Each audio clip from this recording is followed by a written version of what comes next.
what's up, everybody? Just want to introduce the Dahlquist family to you. We're interviewing them for just a second here. We actually, just by way of God's miracles and way that God works, they went to see Clayton Jennings in Indiana. After seeing Clayton Jennings, they were able to meet up with Blake Reynolds, our pastor here at One Church. They got to talking just a little bit. They thought what Blake had to say on stage was really cool, so they met up after this. Through conversation, found out that they've been vacationing right here in Trigg County, going to Lake Barkley for the past 23 years. So they asked, hey man, do you know of a church anywhere near this Lake Barkley area that maybe we could check out while we're on vacation? And he said, that's where One Church is. Come check us out. So through these works of God, we were able to meet this really cool family, and here's what they have to say about their visit here at One Church. I love you guys. One Church.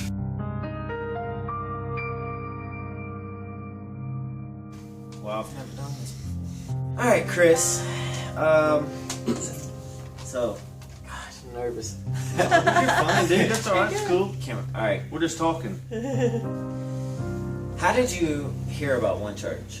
Well, this is a cool story. My wife, several months back, got Clayton Jennings to come and speak at a youth revival in Indiana. Really? Okay, so the cool thing is that he said, hey, there's this dude coming, and his name's Blake, and he's a minister. So he said, can we have him speak? And we said, sure. So he comes and speaks at the youth revival, and he's sitting next to my wife, and they start talking, and he says, well, I'm from Kentucky, and she says, oh, we go down to Kentucky, and he's like, well, she's like, where's that from? You know, just like Cadiz, or she said, you wouldn't know where this is. Like, well, we go down every year. Like, what? He's like, no, man. And then, so that's how we found. He's like, well, I'm a pastor down at One Church, and we're like, so we got talking, and we're saying, well, we come down on Sunday. We'll just come down and visit you. We're going down in a few weeks. So that's how we found out about it. Yeah. Well, how did you come to accept Jesus into your heart in the very beginning? Well, I grew up as Catholic. You know, my parents took me to church, and then my biological father, he went off to prison, and then my mother and had me and my sisters, and I believed in God. Okay, I went to Catholic church, and then for several years didn't go to church. Okay, and then my mother found another man and married him and became my adopted father, and we moved to Greenfield. And then I met my future wife, which started dating her. Her dad, their whole family took me in. And started going to church, and I thought, well, I know who God is. I know who this guy is, and everything. I believe, and we just started doing Bible studies and everything, and then just one time I just decided, I was probably after we got married, I really decided, I got to become a man and be the man of the house. So I just decided, it's time to turn my life over to Jesus, and that's when everything started changing in my life. Everything just changed. We started going we found a home church. We started a Bible study, started a men's ministry, and just everything changed for me. Wow. So it was when I became an adult. So once you've accepted Jesus into your heart, you wanted everybody to know what that felt like. Everybody. That's my mission.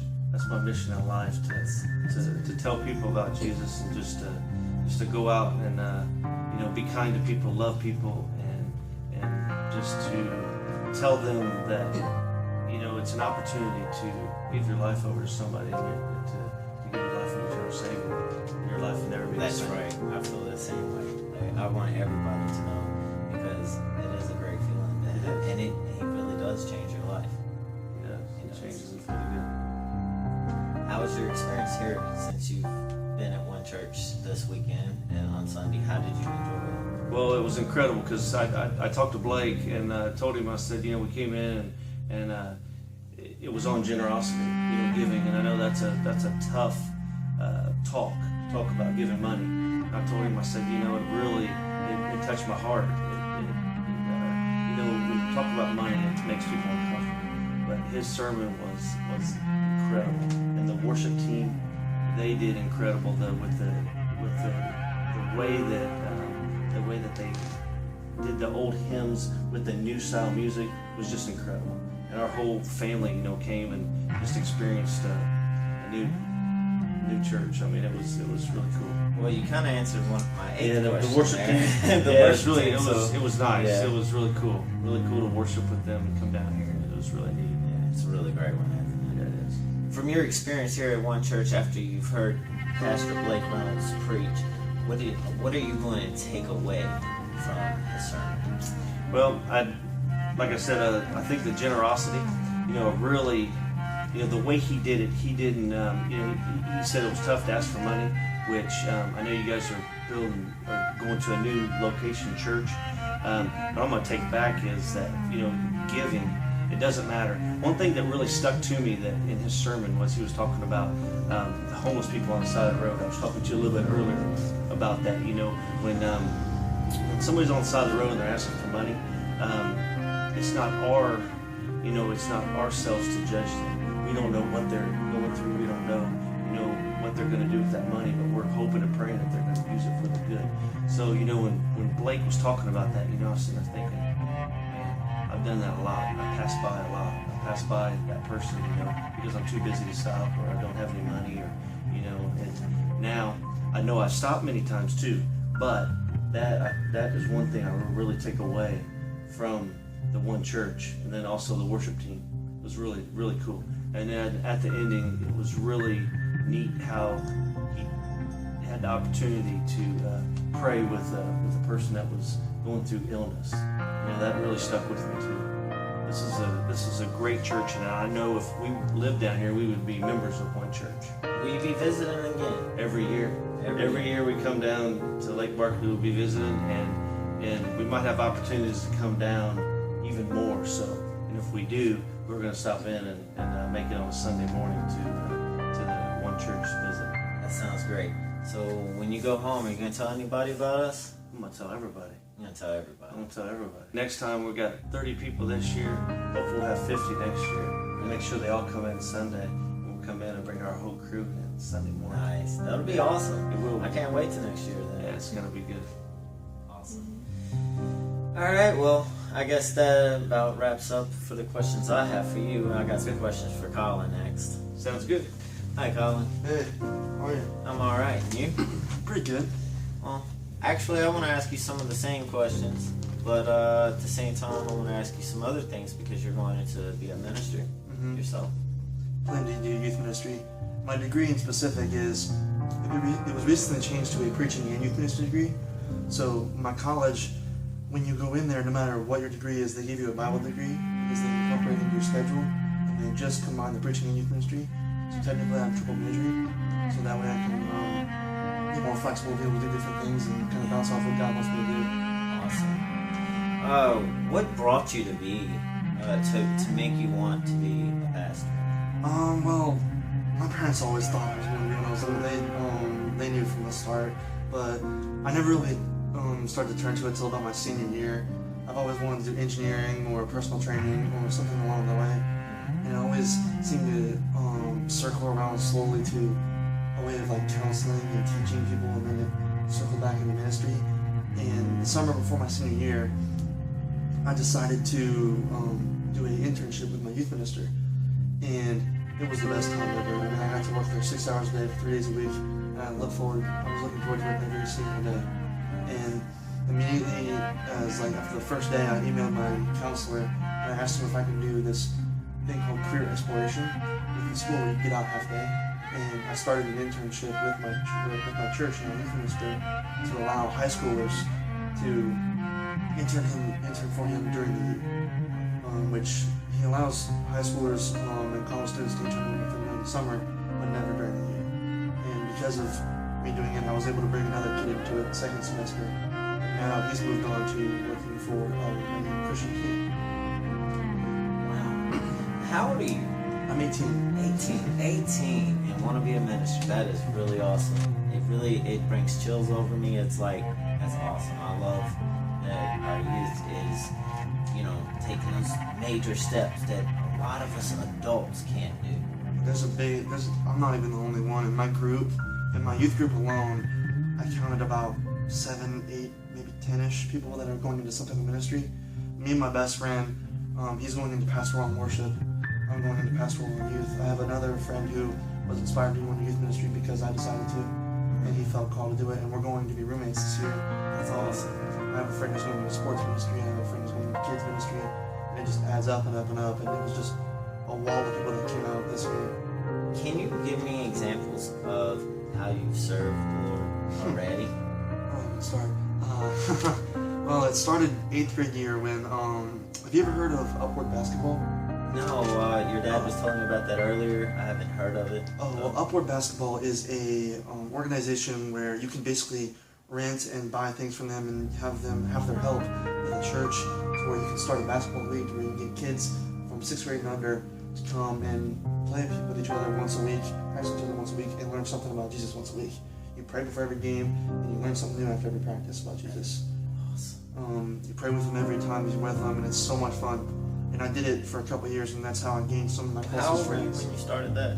I did it my 5th and 6th grade year, and through those 2 years, I gained some of my closest friends. And I took a year off completely away from it, and I missed it. And then 8th grade year, we were approached by the GM of the area of Upward, and she asked my family what we could do to help them with doing something different. So my dad proposed a mascot idea, and he offered to pay for the whole thing, and we got a frog, and we called him JJ, Jumpin' Jeremiah, for Jeremiah 20:11. And he decided he wanted to do it, and I immediately jumped into it as well, no pun intended. Wow. But when he decided to go, when he had to go to work, I kind of took over for it, and I took a couple of my friends with me, and we went every week, and we worked every game we could. And you just run out with the kids, you high five everybody, you take pictures, you sign autographs, and you just get to have fun with it. I mean, I get to pray with them, I get to have little kids come up to me and hug me, and it's a blast because everybody understands representation of it with Jumpin' Jeremiah, and I did it for 5 straight years, and now I just handed it down to a kid that I've been looking over, and he's going to be doing it for years, and he's going to be doing something else. That's like the biggest thing that I've done. You already know about my internship. I did for a year. I interned for a full year at my church with my youth minister, and bringing another kid, and I did it in the summer as well. And I've also been to 6 mission trips over the past 4 years. I go to one in Tennessee every year, and coincidentally, that's actually where I'm going to college. I feel like God kind of had a hand in that because it felt like a home to me then. That's when I decided. That's pretty awesome. There was another case where I was in Chicago, and this was a little bit scary because it's Chicago, it's a bit sketchy, right? I didn't know the thing. Yeah. So the first thing I did was I went to my youth minister, and I asked him, should I go to this person and pray with him? And he goes, you know what, do what you're called to do. And it just kind of had like a light bulb in my head. I was like, I already know what I'm gonna do. I didn't even give it a second thought. I ran out there. I gave him what I had, and I told him, is it okay if I pray with you? And he actually just started to cry, and I was like, I'm really glad I did this. And I decided to pray with him, and we talked for a few minutes. And even though I missed out on some of my free time, it was totally worth it. From your experience here at One Church, after you've heard Pastor Blake Reynolds preach, what are you going to take away from his sermon? One thing that I took away from this church definitely is my perception of church has always been the church that I went to, which was a bigger church. It's always been bigger, medium-sized, nothing really like small and not really having a building, and just it really affected me the second that I walked in there. Just the impact that this church has done with so little that they have, and it really inspired me because for a long time I just wanted to go to a big church and just work with a medium-sized youth group, and now I'm open to almost anything. Hey, I'm going to tell you right now, though, you are inspiring me. Like, really, you are. So I know that you're going to inspire people who are watching. Will you be coming back to our church with your dad next year? Oh yeah, definitely. Even if I have to get up at 3 a.m. again, I'll do it. Yeah? Alright. So you going to bring anybody with you like your dad? Say he's bringing 40, 50 people. Are you going to top him? I'm gonna try. I don't think I can do that, but I'm gonna see if I can bring friends. I have a group of friends that I kind of took in that are really good kids that go to my church nights. They'd love to see this. If I can get them here, I'd love to. I'm sure that if I brought my friend who wants to be a preacher, would love to see this church. Well, what did you think about the worship team, actually?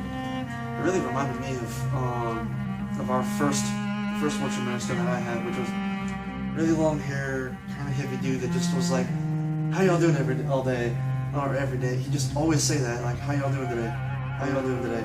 Every single time that and he was just so welcoming, and I love that about this worship. It reminded me of it because I felt kind of uncomfortable for a little bit when I came into a new church, and that's how I always am. But I've never felt so welcome than I did when I was in the worship with this church. This church is very, very welcome, and I love it. That's what got me to stay or move here. Yeah. If someone were down and broken, and they were looking to accept Jesus into their heart, what would you do?